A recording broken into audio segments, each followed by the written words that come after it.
guys, haven't seen me in a while. I'm back, and I'm back for chapter 9. Ready? Okay. A spider's web is stronger than it looks. Although it may be thin, delicate strands, a web is not easily broken. However, a web gets torn every day by the insects that kicks around in it, and the spider must rebuild it when it gets full of holes. Charlotte liked to do her weaving during the late afternoon, and Fern liked to sit by and watch. One afternoon, she heard the most interesting conversation and witnessed a strange event. "You have awfully hairy legs, Charlotte," said Wilbur as the spider busily worked at her task. "My legs are hairy for a good reason," replied Charlotte. "Furthermore, each leg of mine has 7 sections: a coxa, a trochanter, the femur, the patella, the tibia, the metatarsus, and the tarsus." Wilbur sat bolt upright. "You're kidding," he said. "No, I'm not either." "Say those names again. I didn't catch them the first time." "Those are some hard names, huh?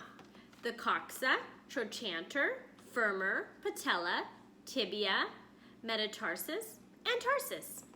"Goodness," said Wilbur, looking down at his own chubby legs. "I don't think my legs have 7 sections." "Well," said Charlotte, "you and I lead different lives. You don't have to spin a web. That takes real legwork." "I could spin a web if I tried," said Wilbur, boasting. "I just never tried." "Let's see you do it," said Charlotte. Fern chuckled softly, and her eyes grew wide for the love of the pig. "Okay," replied Wilbur. "You coach me and I'll spin one. It must be a lot of fun to spin a web. How do I start?" "Take a deep breath," said Charlotte, smiling. Wilbur breathed deeply. "Now climb to the highest place you can get to, like this." Charlotte raced to the top of the doorway. Wilbur scrambled on the top of the manure pile. "Very good," said Charlotte. "Now make an attachment with your spinnerets. Hurl yourself into space and let out a drag line as you go down." Wilbur hesitated for a moment, then jumped into the air. He glanced hastily behind to see if there was a piece of rope was following him to check his fall, but nothing seemed to be happening in his rear, and the next thing you know, he landed with a thump. "Oh!" he grunted. Charlotte laughed so hard her web began to sway. "What did I do wrong?" asked the pig when he recovered from his bump. "Nothing," said Charlotte. "It was a nice try." "I think I'll try again," said Wilbur cheerfully. "I believe that I need a little piece of string to hold me." The pig walked out to the yard. "You there, Templeton," he called. The rat poked his head out from under the trough. "Got a little piece of string I could borrow?"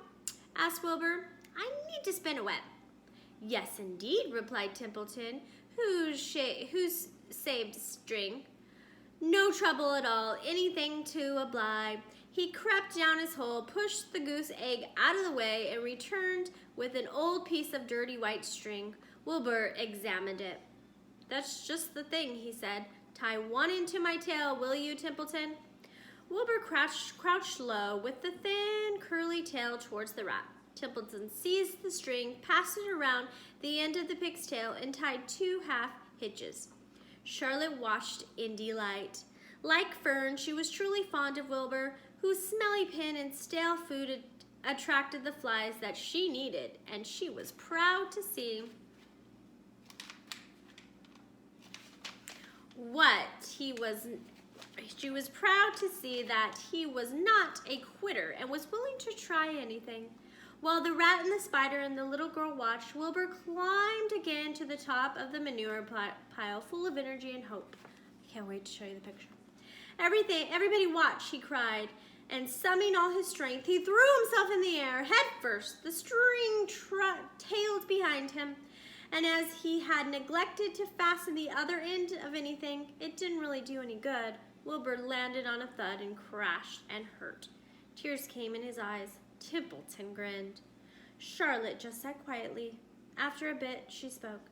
"You can't spin a web, Wilbur, and I advise you to put the idea out of your mind. You lack 2 things needing to spin a web." "What are they?" asked Wilbur sadly.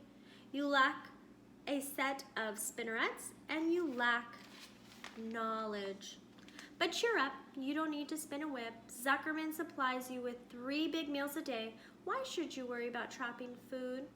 Wilbur sighed. You're ever so much clever and brighter than I am, Charlotte. I guess I was just trying to show off. Serves me right. Templeton untied the string and took it back home. Charlotte returned to her weaving. You needn't feel so badly, Wilbur, she said. Not many creatures can spin webs. Even men aren't good at as spiders, although they think they're pretty good, and they'll try anything. Did you ever hear of the Queensboro Bridge? Wilbur shook his head. Is that a web? Sort of, said Charlotte, but you don't know how long it took the men to build it. 8 whole years. My goodness, I would have starved to death waiting for that long. I could make a web in a single evening. What did the people catch in the Queensboro Bridge? Bugs? Asked Wilbur. No, said Charlotte. They didn't catch anything. They just kept trotting back and forth across the bridge, thinking there was something better on the other side. If they'd hang head down at the top of the thing and wait quietly, maybe something good could have come along. But now, with men, it's rush, rush, rush every minute. I'm glad I'm a spider.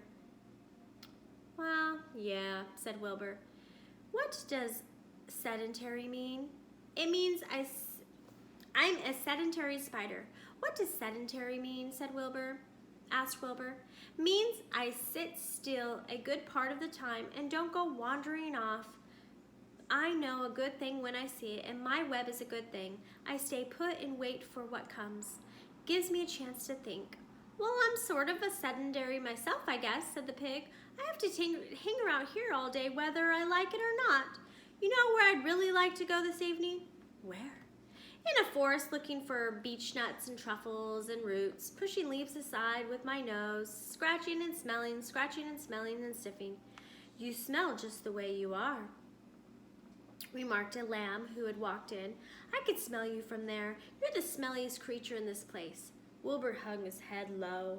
His eyes grew wet with tears. Charlotte noticed his embarrassment, and she spoke sharply to the lamb.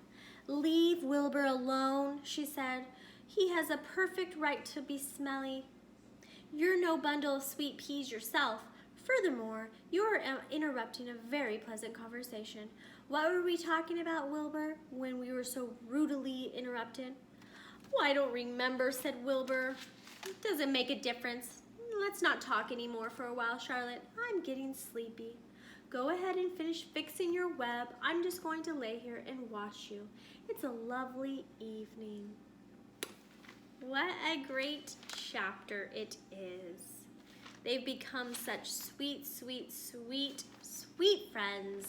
Just like we're friends, and I miss you, friends. I hope you liked chapter 9. Chapter 10 tomorrow is called An Explosion. I wonder what exploded. We'll find out tomorrow. Bye, guys.